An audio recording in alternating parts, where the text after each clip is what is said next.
এবারের বিপিএল ফুটবলে ঢাকা আবাহনীতে জায়গা হয়নি স্ট্রাইকার নাবিব নওয়াজ-জীবনের। লম্বা সময় ধরে দর্শকপ্রিয় এই ক্লাবটিতে থাকা জীবন এবার বাধ্য হয়ে চলে এসেছেন পুরান ঢাকার দল রহমতগঞ্জে। তার সাথে গোলরক্ষক সোহেল রায়হান, যিনি ডিফেন্ডার, ওপি, তাজউদ্দিন, স্ট্রাইকার মেহেদী হাসান রয়েল্লা এবার রহমতগঞ্জের অন্যতম শক্তি। এদের নিয়ে কোচ কামাল বাবু ভালো করার স্বপ্ন দেখছেন। ইতিমধ্যে তারা ফেডারেশন কাপের গ্রুপ শীর্ষে আছে। মোহামেডানকে টপকে তারা প্রথম ম্যাচে মোহামেডানকে হারিয়ে দিয়েছিল, আর লিগে আছে দ্বিতীয় স্থানে।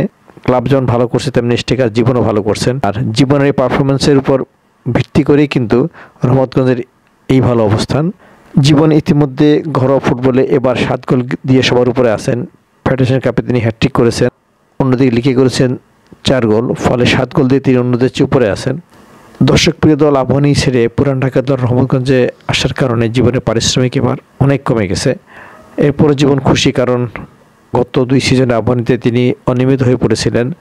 গতবার তো আবাহনী বদলি হিসেবে থেকে খেলিয়েছে লিগ এবং টুর্নামেন্টে। ফেডারেশন কাপে 2 গোল পেলেও লিগে কোনো গোল ছিল না, কারণ খেলার সুযোগ পেতেন না।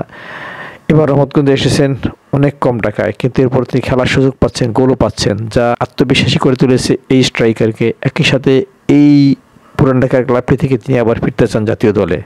জীবন জানিয়েছেন, আমি 2018-19 মৌসুমে ঢাকা আবাহনীর হয়ে লিগে 17 গোল করেছিলাম। এবার আমার লক্ষ্য সেই গোলের সংখ্যাকে ছাড়িয়ে যাওয়া।